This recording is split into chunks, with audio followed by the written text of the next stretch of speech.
नाही ते आत्ताच उघड तीनच आहेत आज बाकी जी नवीन जी आहेत ती जी पाहिली आहेत ती आहेतच रे आत फ्रेममध्ये.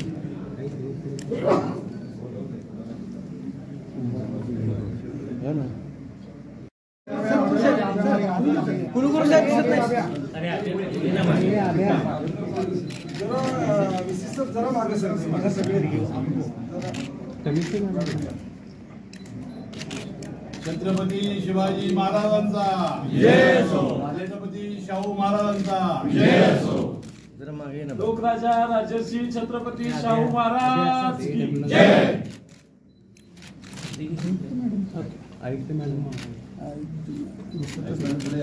मॅडम जरा साहेब थांबा जरा. मोबाईल मागे समोर एक मिनिट.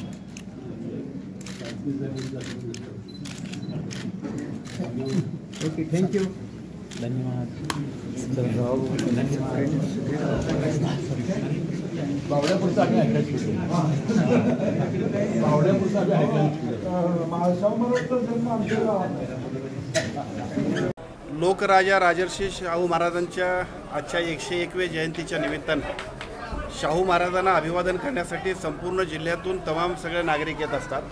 आजसुद्धा सर्व लोकप्रतिनिधी आणि त्याचबरोबर सर्व अधिकारी पदाधिकारी सर्वसामान्य नागरिक सर्वच लोक राजर्षी शाहू महाराजांना अभिवादन करून त्यांच्या कार्याचा त्यांच्या विचाराचा आणि त्यांच्याकडून प्रेरणा घेण्यासाठी या ठिकाणी शाहू जन्मस्थळाच्या ठिकाणी येत असतात. देशाला क्रांतिकारक अशा आरक्षणाचा एक अतिशय चांगल्या पद्धतीचा विचार 125 वर्षापूर्वी देणार आहे आणि संपूर्ण देशामध्ये आरक्षणाच्या बरोबरच सर्व पद्धतीच्या राजा कसा असावा त्याचा उत्कृष्ट आदर्श सामाजिक क्षेत्रातलं काम अत्यंत उत्तुंग करणाऱ्या कशा पद्धतीचा काम होऊ शकतंय अशा पद्धतीचा आदर्श संपूर्ण जगासमोर ठेवणारे शाहू महाराज हे कोल्हापूर नगरीचे आणि आम्हा सगळ्यांच्यासाठीचे खूप मोठं प्रेरणास्थान आहे. याच्या दिवशी शाहू जयंतीच्या दिवशी महाराजांना अभिवादन आणि त्यानिमित्तानं त्यांच्या विचाराचा त्यांच्या कर्तृत्वाचा आणि त्यांच्या आचरणाचा भविष्यकाळामध्ये ठेवा संपूर्ण देशभर आपण सगळ्यांनी सुद्धा पसरावा यासाठी आपण सगळेजण प्रयत्नशील राहूया. रिपोर्ट देखील आता सादर केला. काय परमेश्वर महान आहे. त्यानंतर गोरगरिबांचा आशीर्वाद मला वाटते त्याच्यामुळं हे सगळं झालेलं आहे. मी या सर्व परमेश्वराचे आभार मानेन. छत्रपती राजे शाहू महाराजांच्या जयंतीच्या पूर्वसंध्येला आणि वारी चालू असताना हा दिलासा मला मिळाला. असं म्हणतात की आंधळ्याच्या गायीत देव राखतो, त्यामुळे माझ्या गायीतसुद्धा परमेश्वर राखत असावा. एकीकडे आहे तुम्हाला दिलासा मिळाला असला तरी दुसरीकडं ज्यांनी या संदर्भात आरोप केले होते सातत्याने आपल्याला लक्ष केलं होतं त्यांना आता या संपूर्ण निकालानंतर काय मिळतं? मला काय त्याबद्दल बोलायचं नाही. मी परमेश्वराचे आभार मानतो. पण साहेब जनावरांच्या संदर्भातला प्रश्न आहे की विधानसभा निवडणुकीवेळी तुम्ही PR दाखवलेला होता की कोल्हापूर जिल्ह्यातून हा सगळा महामार्ग होणार नाही अशा पद्धतीचा PR तुम्ही दाखवलेला होता आणि असं असताना तर तो PR देखील रद्द करण्यात आत्ताच पालकमंत्र्यांनी याबद्दलच्या भावना व्यक्त केल्या आहेत. मंत्रिमंडळामध्ये शक्तिपीठाबद्दल 3 विषय होते. एक, शक्तिपीठ रस्त्याला मान्यता देणं, शक्तिपीठाच्या भूमी संपादनासाठी 12,000 कोटीला मान्यता देणं, त्यासाठी कर्ज उभारणं, आणि तिसरं कोल्हापूर जिल्ह्याची जी भूमी संपादनाची कारवाई रद्द करण्यात आलेली आहे ती पुनर्स्थापित करणं. वरचे दोन्ही विषय मंजूर झाले आणि तिसऱ्या विषयाला पालकमंत्री आंबेडकर साहेब आणि मी मंत्रिमंडळात आम्ही भावना व्यक्त केल्या आणि आम्ही सांगितलं की कोल्हापूर जिल्ह्याची परिस्थिती वेगळी आहे. आपले शेतकरी हे अल्पभूधारक आहेत, फार जिद्दीनं शेती करणारे आहेत, बागायती क्षेत्र आमचं आहे आणि ह्या जमिनी या शेतकऱ्यांच्या काळजाचे तुकडे झालेले आहेत. त्यामुळे ह्या जमिनी सहजासहजी द्यायला शेतकऱ्यांचा प्रचंड विरोध आहे. त्यामुळंच आपण ही फक्त कोल्हापूर जिल्ह्यातील अधिसूचना त्यावेळा उपमुख्यमंत्री देवेंद्र फडणवीस साहेब आणि त्यावेळेचे मुख्यमंत्री एकनाथ शिंदे साहेबांनी रद्द करण्यासाठी आम्हाला सर्व लोकांचं सहकार्य केलं होतं आणि आम्ही हेही मांडलं की लोकसभेला शाहू महाराज इथे उपस्थित आहेत. लोकसभेला आणि विधानसभेच्या निवडणुकीमध्ये याचे फार मोठे परिणाम लोकसभेमध्ये ही केली नसते तर होणार होते आणि त्या पद्धतीने केलं. मुख्यमंत्री महोदय म्हणाले की बाबा हे खरं जरी असलं तरी समृद्धी महामार्गामुळं राज्याचा जो विकास झाला आहे त्या विकासानं जमिनीच्या किमती वाढत आहेत, पेट्रोल पंप इतर सुविधा तयार होत आहेत, बेरोजगारांना काम मिळतं आहे आणि मी खाजगी निमित्ताने ज्यावेळी भेटलो त्यावेळी मुख्यमंत्र्यांनी आम्हाला मंत्रिमंडळाचं आश्वासन दिलेलंच आहे की आम्हाला लोकप्रतिनिधींना विचारल्याशिवाय आणि शेतकऱ्यांना विश्वासात घेतल्याशिवाय आम्ही काही पुढची कारवाई करणार नाही. परंतु ते पुढेही म्हणाले की जवळजवळ कोल्हापूर जिल्ह्यातील मी साक्षीदार आहे, तुम्ही साक्षीदार आहात, थोडे 200-300 लोक शेतकरी आमच्या जमिनी घ्या आणि आम्हाला 5 पट मोबदला द्या अशा प्रकारे येऊन त्यांनी त्या दिवशी विमानतळावर त्यांना सांगितलं होतं. आता मुख्यमंत्र्यांना मी खाजगी कामाच्या निमित्ताने भेटल्यानंतर मला त्यांनी समजावून सांगण्याचा प्रयत्न केला की ज्या ज्या ठिकाणी उज्जैन असेल किंवा आता अयोध्या असेल अनेक ठिकाणी जिथे जर तीर्थक्षेत्रांचं काम झालेलं आहे तिथं 20 पटीनं ही गर्दी वाढलेली आहे आणि तिथले बरेच बेरोजगारी आणि GDPमध्ये वाढ झालेली आहे. आणि त्यांनी सांगितलं की तुमच्या महालक्ष्मी मंदिराचं भक्तांची होणारी गर्दी आणि बाळूमामाचं चित्र बघतोय आपण, तर या ठिकाणी फार मोठा फायदा लोकांना होईल आणि या बेरोजगारांचे आणि लोकांचे आडवे तुम्ही येऊ नये आणि तुम्ही लोकांना समजावून सांगावं अशा भावना त्यांनी व्यक्त केल्या. तरीसुद्धा कोल्हापूर जिल्ह्यातल्या शेतकऱ्याचा विरोध आहे. आता विरोधक हे विरोधाचं काम करणार, त्यांची ते कामच आहे.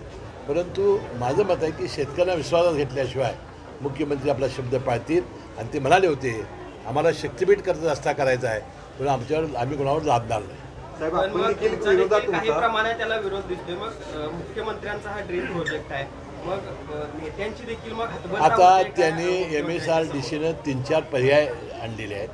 त्या सगळ्या 3-4 पर्यायावर त्या दिवशी चर्चा झाली नाही. आम्हाला लोकप्रतिनिधींना ज्यावेळी बोलवतील, शेतकऱ्यांना ज्यावेळी विश्वासात घेतील त्यावेळी 3-4 पर्याय ते सांगतील आणि जिथे जिथं विरोध असेल ती लाईन कशी बदलता येईल, जिथं विरोध कमी कसा होईल असा प्रयत्न सरकार करणार आहे. पण हा रस्ता हा त्यांचा ड्रीम प्रोजेक्ट आहे, ही वस्तुस्थिती आणि एकदा त्यांनी काही लपवून ठेवलेलं नाही. साहेब, आपण एक पर्याय सुचवला होता कोल्हापूर जिल्ह्यात न येता संकेश्वर मार्गे पुढे, तर त्या संदर्भातला काय विचार झाला? तोही पर्याय त्यामध्ये MSRDCमध्ये मी सुचवला होतो, तो सुद्धा येईल.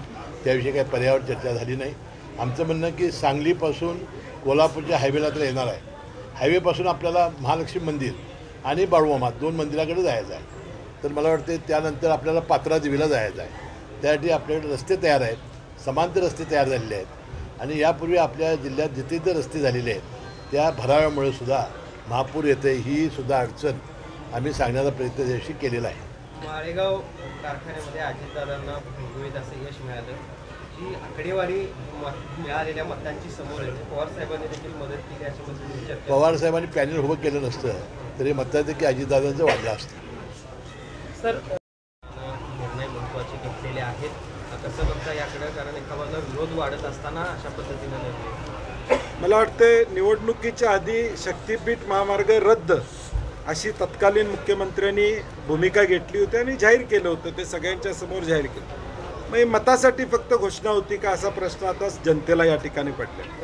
आणि मग गरज नसलेला महामार्ग, मी सातत्यानं म्हणतोय गरज नसलेला, याला कारण आहे कारण की रत्नागिरी नागपूर हायवे आहे आणि म्हणून गरज नसलेला महामार्ग शेतकऱ्यांच्या माथी लादू नका अशी आमची पुन्हा एकदा शासनाला विनंती असते. माध्यमांची बाईट देत असताना हे सगळे संभ्रमात टाकणारी बाईट अजूनही देत आहेत. अजूनही शेतकऱ्यांचे प्रश्न जर काही मांडत असतील तर त्यांचा देखील विचार होईल असं देखील आता म्हणतात. मात्र ज्या मंत्रिमंडळाच्या बैठकीत हा निर्णय झालेला आहे त्यावेळी मात्र ही सगळी भूमिका त्यांनी मांडली नसेल. नाही, मला वाटतं ज्यावेळी ही अधिसूचना निवडणुकीच्या आधी फक्त कोल्हापूर जिल्ह्यातली रद्द झाली ती पुन्हा अधिसूचना त्या ठिकाणी काढली असे आमची माहिती आहे. म्हणजे आहे तीच अलाइनमेंट ठेवून हा रस्ता पुढं जाणार आहे. 3-4 टप्पे आहेत, यातले पहिल्या 3 टप्प्याचे टर्म्स ऑफ रेफरन्सेस झालेले आहेत. 4थ्या टप्प्यामध्ये मात्र हा सगळा रस्ता सह्याद्रीच्या सगळ्या परिसरातून जात असल्यामुळं एन्व्हायरमेंट असेसमेंट आणि त्याचा इम्पॅक्ट हा झाल्याशिवाय हा 4था टप्पा घेणं शासनाला शक्य होणार नाही. आणि म्हणून ती अलाइनमेंट बदलायचं हे करायचं अशा ज्या चर्चा आहेत ते साफ खोटं आहे. आमचं म्हणणं एवढंच आहे की हा कोल्हापूर जिल्ह्याचा फक्त प्रश्न नाही तर हा 12 जिल्ह्याचा प्रश्न आहे. आणि म्हणून मला वाटते आता सन्माननीय मुश्रीफ साहेब असतील, पालकमंत्री प्रकाश आंबेडकर जे असतील ते मंत्रिमंडळात काय बोलले आम्हाला माहीत नाही, परंतु नंतर बातम्या आल्या की त्यांनी त्या ठिकाणी विरोध नोंदवला का नाराजी व्यक्त केली आम्हाला नेमकं माहीत नाही. आत्ता ते तुमच्यासमोर काय बोलले मला माहीत नाही. आणि त्यामुळं त्यांची भूमिका स्पष्ट होणं गरजेचं आहे की बाबा नेमकं राज्य शासन म्हणून भूमिका काय आहे. नाराजी ते जरी व्यक्त करत असले तरी मग मुख्यमंत्र्यांच्या ड्रीम प्रोजेक्ट समोर त्यांची हतबलता आहे असं म्हणायचं का? कारण ज्या पद्धतीने हा प्रोजेक्ट रेटण्याचा प्रयत्न दोन्ही पक्षाची राज्यातल्या महायुतीच्या सरकारमध्ये हतबलताही आता बजेटवरून डिपार्टमेंटच्या वेगवेगळ्या निर्णयातून वेगवेगळे निर्णय आज होताना आपण पाहतोय. आज अनेक मंत्री एकमेकाच्या विरुद्ध बोलताना आपल्याला पाहायला त्या ठिकाणी मिळते आणि या दोन्ही पक्षांना हे आता म्हणजे हतबलता ही दोन्ही पक्षाची वेगवेगळ्या माध्यमातून आता राज्यात दिसत आहे. आज या संदर्भात ऑनलाईन बैठक देखील होणार आहे शक्तीपीठच्या, तर काय नेमकं भूमिका असणार? 5 वाजता आम्ही 12 जिल्ह्यातल्या लोकांची ऑनलाईन बैठक या ठिकाणी घेतोय, कारण की ताबडतोब सगळीकडे पोचणं शक्य नाही. काल आज राजू शेट्टी धाराशिवला त्या ठिकाणी आहेत. मी आज सोलापूरला एका कार्यक्रमानिमित्तानं जाणार आहे, तिथेही काही लोकांच्या माझ्या भेटीगाठी या ठिकाणी होतील आणि पुढची रणनीती या संदर्भात ती या 12 जिल्ह्यातली काय असेल हे आम्ही निश्चितपणे त्या ठिकाणी ठरवू. महाविकास आघाडी म्हणून या सगळ्या प्रश्नामध्ये पहिल्यापासून आम्ही आहोत, पुढे देखील शेतकऱ्यांच्या पाठीशी आम्ही राहू. अधिवेशनामध्ये काय मुद्दा या संदर्भातला मांडणार? नाही, अधिवेशनात आम्ही मागच्या वेळी मुद्दा मांडलेलाच आहे. आता अधिवेशनात मंजूर किंवा हा नामंजूरचा विषय नाही, कॅबिनेटने याला मंजुरी दिलेली आहे. एका बाजूला 9.5 लाख कोटीचं कर्ज या राज्यावर आहे. आता परत हे हुडकोकडून कर्ज घेणार आहेत. 8.5% कर्ज या ठिकाणी आहे. 12,000 कोटी कर्ज आणि 7,500 कोटी व्याज या पद्धतीच्या 20,000 कोटीला मान्यता दिलेली आहे. आणि मला वाटते आता अर्थ DPDCला आता निधी किती आला हे आपण सगळ्यांनी पाहिलेलं आहे. गोपीनाथ मुंडे साहेबांच्या नावानं असणाऱ्या विम्याचे शेतकऱ्यांचे पैसे अजून मिळालेले नाहीत. सोयाबीनला या ठिकाणी भाव त्या ठिकाणी मिळालेला नाही, परंतु प्रायोरिटी ही कॉन्ट्रॅक्टर धार्जिन प्रायोरिटी या राज्य शासनाची आहे. खरं तर परवा मंत्रिमंडळाची बैठक झाली त्यानंतर सूचना दिल्याचं समजतं की अजितदादा जो काही निधी वाटप करतात त्यावर वॉच ठेवा आणि ह्या सगळ्या प्रकारानंतर अजितदादांनी उपमुख्यमंत्र्यांची भेट घेणं, एकनाथ शिंदेची भेट घेणं, ह्या सगळ्या नाराजी नाट्य आणि एकूणच ह्या सगळ्या प्रकाराकडे कसं बघता? हे नॅचरल अलायन्स नाही आहे. महायुती हे आउट ऑफ कंपल्शन झालेला अलायन्स असल्यामुळं ह्या आलबेल नाही आहे, हे याच्यावरून दिसून येते. साहेब, लाडकीमुळे राज्य सरकार अडचणीत आहे, शेतकऱ्यांचे प्रश्न सुटत नाहीत, कर्जबाजारी होत आहे. अशा परिस्थितीमध्ये एका साखर कारखान्यासाठी अजित पवार 500 कोटी रुपये आणणार असं जाहीर केलेलं आहे. ते पैसे येतात कुठून आणि सर्वसामान्यांसाठी मात्र का? नाही, मला वाटतं साखर कारखान्याच्या बाबतीत NCDC कडून जे पैसे आलेले आहेत, राज्य शासनाला माझी विनंती आहे की जे NCDC कडून या राज्यातल्या कारखान्यांना पैसे आलेले आहेत, गव्हर्नमेंटनं गॅरंटी दिलेली आहे, त्याचं व्याजसुद्धा काही कारखान्याने भरलेलं नाही. 200 कोटी कर्ज घेऊन काही लोकांनी 75,000च्या वर क्रशिंग त्या ठिकाणी केलेलं नाही. आणि म्हणून हा शासनाचा पैसा नेमका कुठं खर्च होतोय, त्याचं दायित्व कुणाला आहे का नाही याचा विचार पहिला शासनाने या ठिकाणी केला पाहिजे. आणि मला वाटतं दादा सहकारामध्ये बरेच वर्ष काम करतायत, सहकारातूनच त्यांचं नेतृत्व पुढं आलेलं आहे. एका कारखान्यापुरता विचार न करता ही शुगर इंडस्ट्री राज्याची आहे. राज्यातले सगळे साखर कारखाने हे शेतकऱ्याच्या साठी काम करतात. सगळ्यांना धरून त्यांचं धोरण झालं तर राज्याच्या व्यापक हिताचा विचार त्यांनी केला असं सिद्ध होईल. अजून तो सत्ताधारी लोकांनी निर्णय घ्यायचा आहे, ते काय करणार आहे त्याच्याशिवाय आम्ही तर बोलून का उपयोग आहे. राजर्षी शाहू महाराजांच्या जयंतीनिमित्त मनापासून आमच्या शुभेच्छा या ठिकाणी आहेत. ज्या कर्तृत्वान राजांनी समतेचा संदेश दिला आणि सर्व समाजातल्या लोकांना बरोबर घेऊन राज्य करण्याची भूमिका घेतली, छत्रपती शिवाजी महाराजांच्या विचारानं पुढे जाण्याची भूमिका घेतली, त्यांचं स्मरण करणं आणि त्यांचं कार्य पुढे घेऊन जाणं ही आमची सगळ्यांची जबाबदारी असणार. तर शक्तीपीठ